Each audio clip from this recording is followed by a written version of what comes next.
এই হাজার হাজার ছাত্র জনতা জীবন দিয়েছে কি শুধুমাত্র একটি নির্বাচনের জন্য? এই দেশের একটি পরিবর্তন চায়।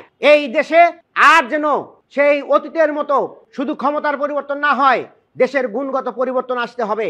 দেশের মানুষের আশা আকাঙ্ক্ষা যেন বাস্তবায়ন হয়, সেই ব্যবস্থা করতে হবে। আমরা সরকারকে বলবো, আপনারা একা নন। আউযুবিল্লাহি মিনাশ শাইতানির রাজিম, বিসমিল্লাহির রহমানির রহিম।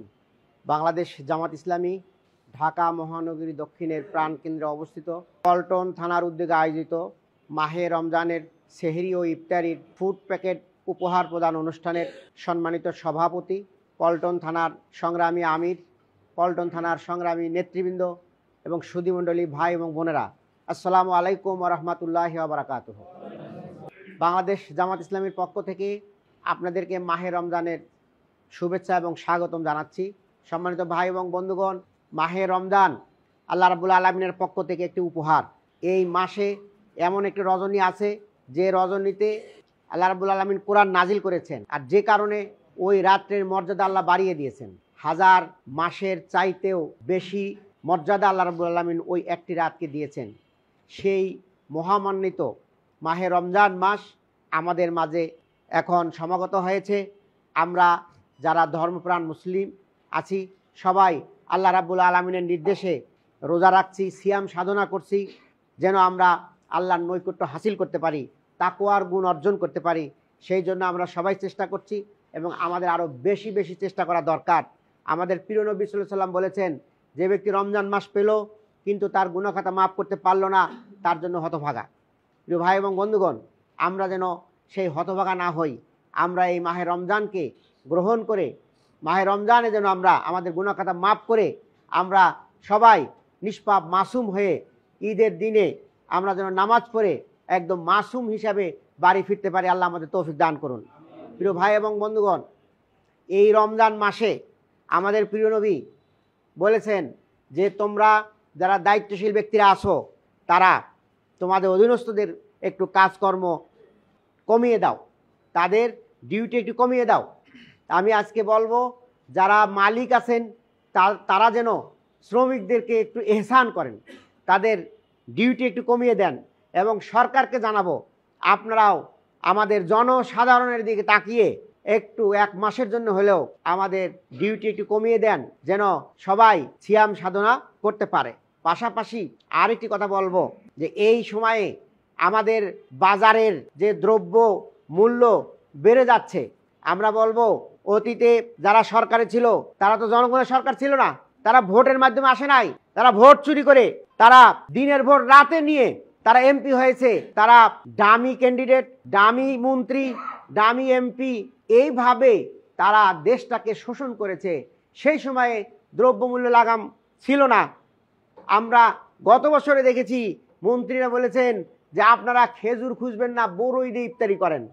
আমাদের নবীর কথাকে তারা কটূক্ত করেছেন। আমাদের প্রিয় নবী সাল্লাল্লাহু আলাইহি ওয়াসাল্লাম বলেছেন সবচেয়ে উত্তম ইফতারি হলো খেজুর। এক টুকরা খেজুর হলেও তোমরা খেজুর দিয়ে ইফতারি করো, আর না হলে তোমরা পানি দিয়ে ইফতারি করো। এইভাবে উনি খেজুরের প্রতি একটা গুরুত্ব দিয়েছেন। আর ওই শেখ হাসিনার ফ্যাসিস্টরা তারা বলছেন যে খেজুর কেন, বড়ই খাও। প্রিয় ভাই এবং বন্ধুগণ, এবছরের সরকার আগে থেকেই ভূমিকা নিয়েছিল, যে কারণে এখনও আমরা সবাই খেজুর আমরা দিয়ে ইফতারি করার জন্য চেষ্টা করতে পারছি। তো আমরা বলবো আপনারা আরও একটু ভর্তুকি দেন, আরও একটু ভর্তুকি দিয়ে নিত্য প্রয়োজনীয় যে সকল দ্রব্য আছে, চাল ডাল আলু, তারপরে হলো তেল, এগুলো ছোলা খেজুর, এগুলোতে একটু ভর্তুকি দিয়ে সবাই যেন সেহরি এবং ইফতারি সুন্দরভাবে করতে পারে। আমরা দেখতে পাচ্ছি এখনও বিভিন্ন জায়গায় পতিত সরকারের সিন্ডিকেটরা বসে আছে, যে কারণে সরকারের প্রচেষ্টা থাকার পরেও ওই সিন্ডিকেটের মাধ্যমে দ্রব্যমূল্য বেড়ে যাচ্ছে। আমরা সরকারকে বলবো ওই সকল সিন্ডিকেট থেকে খুঁজে বের করুন, তাদেরকে সেখান থেকে উৎখাত করুন। আর আমরা বলবো, জনগণকে বলবো, জনসাধারণ, জামাত এবং শিবির, সরকার সবাই মিলে সাঁড়াশি অভিযান চালিয়ে ওই সিন্ডিকেট ভেঙে দিয়ে আমরা বাজারের মূল্যকে আমরা যেন কমিয়ে আনতে পারি, সেই চেষ্টা আমাদের পক্ষ থেকে অব্যাহত থাকবে। প্রিয় ভাই এবং বন্ধুগণ, বাংলাদেশ জামাত ইসলামী একটি মানবিক সংগঠন, যেখানেই মানবতার প্রয়োজন সেখানে গিয়ে হাজির হন। আমাদের নেতা, আমাদের আমিরে জামাত ডাক্তার শফিকুর রহমান, আপনারা তাকে চেনেন সবাই। এই বৃদ্ধ বয়সে আপনারা তার চেহারা দেখেছেন, তার যে চুল দাড়ির যে অবস্থা, এই অবস্থায় তিনি বাংলাদেশের সেই টেকনাফ থেকে তেঁতুলিয়া পর্যন্ত ছুটে বেড়াচ্ছেন। যেখানে মানবতার বিপর্যয় সেখানে তিনি হাজির হয়েছেন। তিনি আমাদেরকে উৎসাহ দিচ্ছেন যে এইভাবে তোমরা মানবতার জন্য কাজ করো। তিনি কাজ করছেন এবং জামাতের প্রত্যেকটি জেলা আমির, নেতা, কর্মী সবাইকে বলছেন যে তোমরা মানবতার পাশে দাঁড়াও। আজকে আমরা আপনাদের সামনে ফুড প্যাকেট উপহার নিয়ে এসেছি। যদিও এটা আমাদের দায়িত্ব ছিল আপনাদের বাড়ি বাড়ি গিয়ে পৌঁছে দেওয়া, কিন্তু আমরা আপনাদের একটু কষ্ট দিয়েছি, আমাদের ক্ষমা করবেন। আমরা আজকের এই অনুষ্ঠানের মাধ্যমে সরকার এবং বিত্তবান মানুষকে জানাতে চাই, আসুন সবাই মিলে এইভাবে আমাদের রোজাদার ভাই বোনদের পাশে এসে দাঁড়াই, যেন সবাই একটু সুন্দরভাবে সেহরি এবং ইফতারির ব্যবস্থা করতে পারে।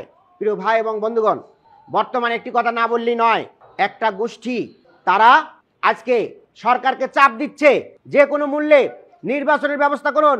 আমরা বলবো এই হাজার হাজার ছাত্র জনতা জীবন দিয়েছে কি শুধুমাত্র একটি নির্বাচনের জন্য?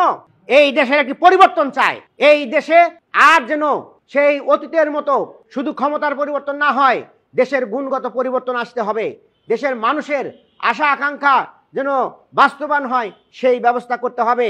আমরা সরকারকে বলবো আপনারা একা নন। আমাদের নেতাদেরকে ফাঁসি দেওয়া হয়েছে, আমাদের নেতাদেরকে গুম করা হয়েছে, আমাদের নেতাদেরকে বাড়িঘর ভেঙে চুরমার করে দেওয়া হয়েছে, কিন্তু জামাত ইসলামী একদিনের জন্য তার সেই ন্যায় এবং ইনসাফের এই দাবি থেকে পিছুপা হয় নাই, নীরব হয় নাই, নিস্তব্ধ হয় নাই।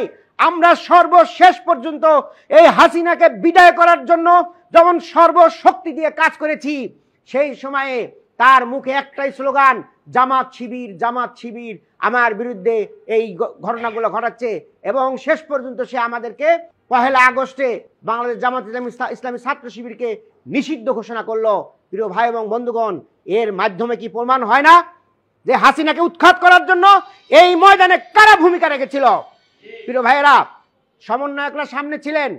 একটা পর্যায়ে সমন্বয়কদেরকে যখন ধরে নিয়ে গেল, ডিবি অফিসে নিয়ে তাদেরকে নির্যাতন করলো, তাদেরকে দিয়ে একটা বক্তৃতা দেওয়া হলো যে আমরা আন্দোলন থেকে সরে গেলাম। সেই আন্দোলন কারা চালাইলো? আমরা বিজ্ঞাপন দিতে চাই না, আমরা আমাদের নিজেদেরকে প্রচার করতে চাই না। সেই সময়ে জামাত এবং শিবির সহ ঐক্যবদ্ধ জনতা যখন শেখ হাসিনাকে বিদায় করার জন্য ভূমিকা রেখেছিল, যে কারণে 5 তারিখে সে পালিয়ে যেতে বাধ্য হলো। প্রিয় ভাই এবং বন্ধুগণ, আগামী দিনেও যারাই লাফালাফি করছেন, হুমকি দামকি দিচ্ছেন, তাদেরকে বলতে চাই আমরা অন্যায়ের কাছে কোনোদিন মাথা নত করি নাই, আগামী দিনেও মাথা নত করবো না ইনশাআল্লাহ।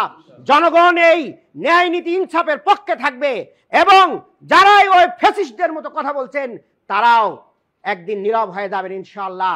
সম্মানিত ভাই এবং বন্ধুগণ, আগামী দিনে বাংলাদেশে একটি নতুন বাংলাদেশ গঠন করার জন্য, একটি ইনসাফ ভিত্তিক, দুর্নীতিমুক্ত, একটি সন্ত্রাস মুক্ত, চাঁদাবাজ মুক্ত বাংলাদেশ গঠন করার জন্য বাংলাদেশ জামাত ইসলামী কাজ করে যাচ্ছে। আপনারা সবাই মিলে, আমরা যদি সবাই মিলে কাজ করি, তাহলে এই লক্ষ্যে একদিন পৌঁছতে পারবো ইনশাআল্লাহ। আসুন আমরা যেন এই মাহে রমজান থেকে শিক্ষা নিয়ে আল্লাহর নৈকট্য হাসিল করতে পারি, তাকওয়া অর্জন করতে পারি। সেই জন্য আমাদের ইবাদত বন্দেগী বাড়ানো দরকার, আল্লাহর দিকে আমাদের রুজু হওয়া দরকার, আল্লাহর কাছে ফরিয়াদ করা দরকার, আল্লাহ যেন আমাদের গুনাহ খাতা মাফ করে দেন। এইভাবে আমরা আল্লাহর কাছে আমরা আহ্বান জানাই এবং আমাদের দেশের জন্য একটা আহ্বান জানাই। এই দেশে অনেক রক্ত ঝরেছে, অনেক ত্যাগ হয়েছে, অনেক শহীদ হয়েছে। এই দেশে যেন আর কোনো ধরনের ওই স্বৈরাচার না আসে, আর কোনো ধরনের ফ্যাসিস্ট না আসে। একটি সুন্দর মানবিক ন্যায় এবং ইনসাফ, একটি ইসলামের বাংলাদেশ যেন আমরা গঠন করতে পারি। আল্লাহ আমাদের সেই তৌফিক দান করুন। আমি জনগণকে সেই দিকে আহ্বান জানিয়ে আমার কথা এখানে শেষ করছি। আল্লাহ হাফেজ। বাংলাদেশ জিন্দাবাদ, বাংলাদেশ জামাত ইসলামী জিন্দাবাদ। আসসালামু আলাইকুম ওয়া রাহমাতুল্লাহি ওয়া বারাকাতুহু। আল কোরআনের মাস এসেছে, জাগরে মুসলমান, হও পেরেশান, রাখো অম্লান, হৃদয়ে রমজান। হও পেরেশান, রাখো অম্লান, হৃদয়ে রমজান। আল কোরআনের মাস এসেছে, জাগরে মুসলমান, হও পেরেশান, রাখো অম্লান হৃদয়ে রমজান।